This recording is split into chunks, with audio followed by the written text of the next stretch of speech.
Hello ladies and gentlemen. In this video I'd like to show you some of the xylophones that I have found at yard sales, garage sales, and at the swap meet. And if you've never thought about getting a second xylophone or what different xylophones may sound like, whether you like them or not, here's a couple examples. So I'll show them to you real quick, one at a time. So we all know about this one. This was the one that I showed you in a video comparing metal.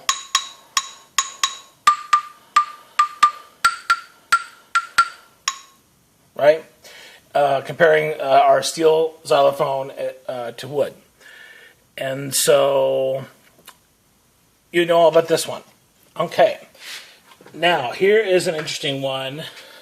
And that last one I only paid, I think I paid $1 or $2 or something. Okay, so this one is pretty cool. As you can see, it's highly decorated. Very interesting, right? But it doesn't exactly look so much as an instrument as a kind of art object. But when I bought it, I had this mallet with me that I always carry around just in case I run into a xylophone at a yard sale or a swap meet or a garage sale.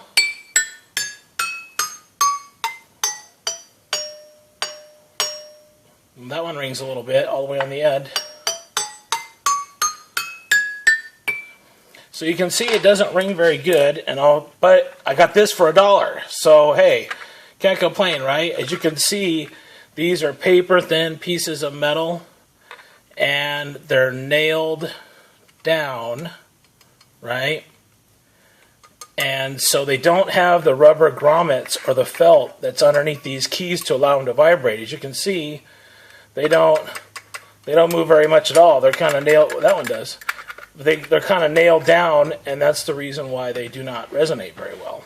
So what I might try to do is slip a little rubber disc or O-ring inside each one of these nails that'll prop up these metal pieces, the keys, and it will definitely allow them to resonate better.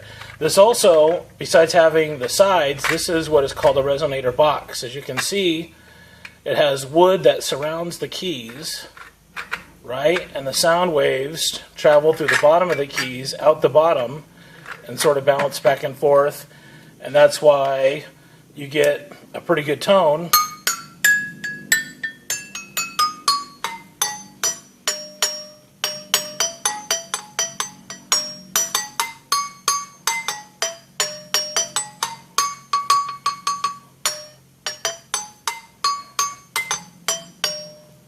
Well, that one needs some work, but hey, for $1, can't go wrong.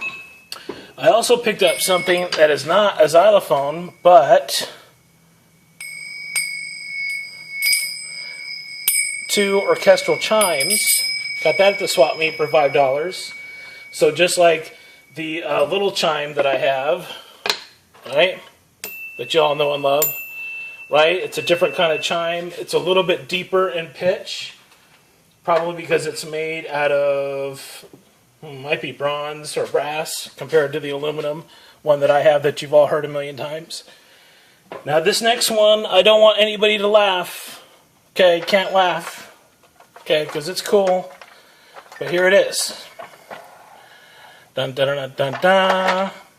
Fisher-Price toe-along xylophone for toddlers and perhaps even babies. But before you laugh and say, Mr. James, if you're going crazy, what are you doing? I was absolutely amazed at the musicality of this instrument. I remember the xylophone in the middle school that was on the sheet of plywood where they saved the keys and they made a sheet of plywood with handles so they could still have that xylophone.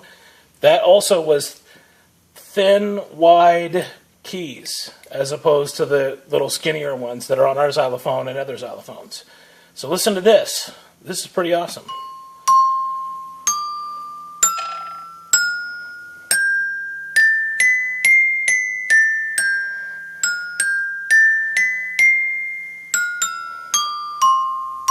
That one especially. Oops.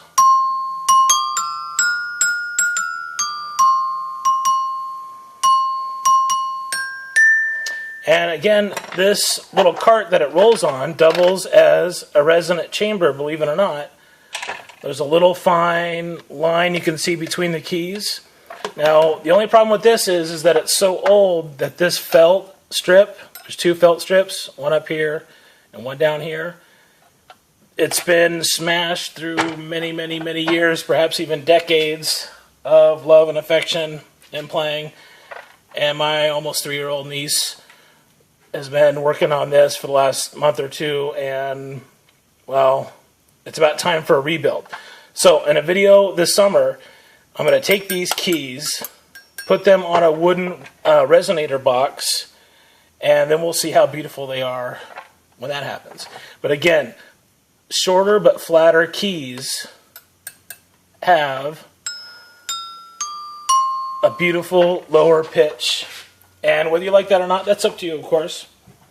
And lastly, I just got this at the swap meet a few days ago. Look at this object of magnificence here. Now this one is a xylophone I bought for about $1. By the way, the Fisher Price one I bought for also $1 at a yard sale. And it came along with all kinds of cool little things like this mallet and an egg shaker. So that guy really wanted to get rid of his stuff. This one I bought for $2 because I figured it was worthy. It's in fairly new shape. And you'll notice instead of letters for each key, it has numbers.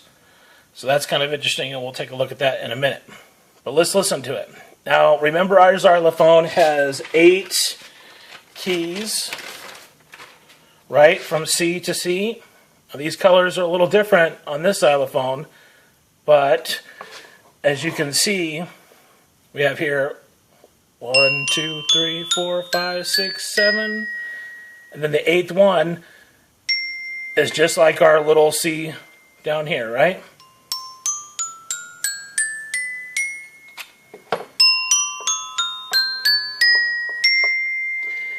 And now, I'd like to show you something interesting about this, and that is that this has a whole nother octave. So this is C, C down here, C right here, and C way down here. So here's 8 in the middle, and then 8 higher pitch ones. Remember, the smaller the keys, the higher pitch it's going to be. Another higher pitch section down here. So let's listen to this. And I think these should, even though this is called a xylophone, it says right here, xylophone, it's probably more like chimes, kind of like my chime.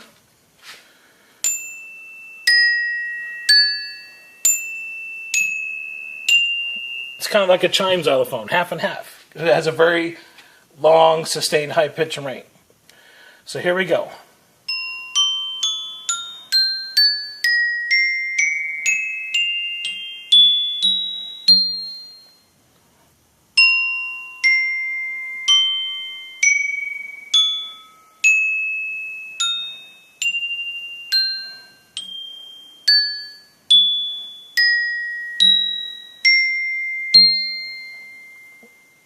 Yeah, pretty awesome, and definitely worth $2.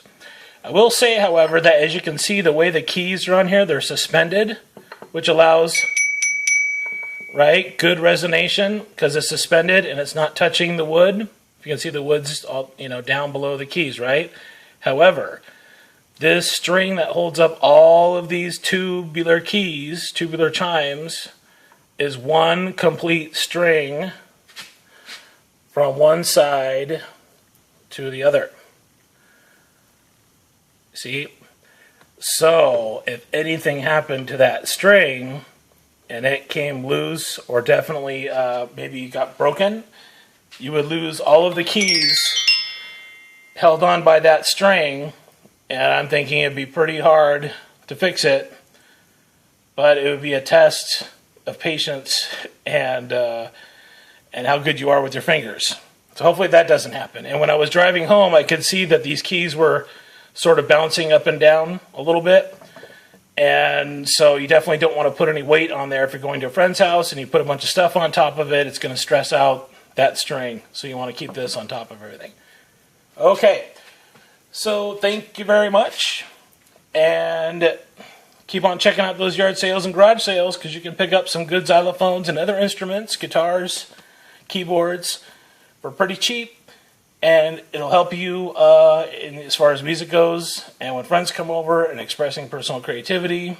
And good luck this summer. Bye-bye.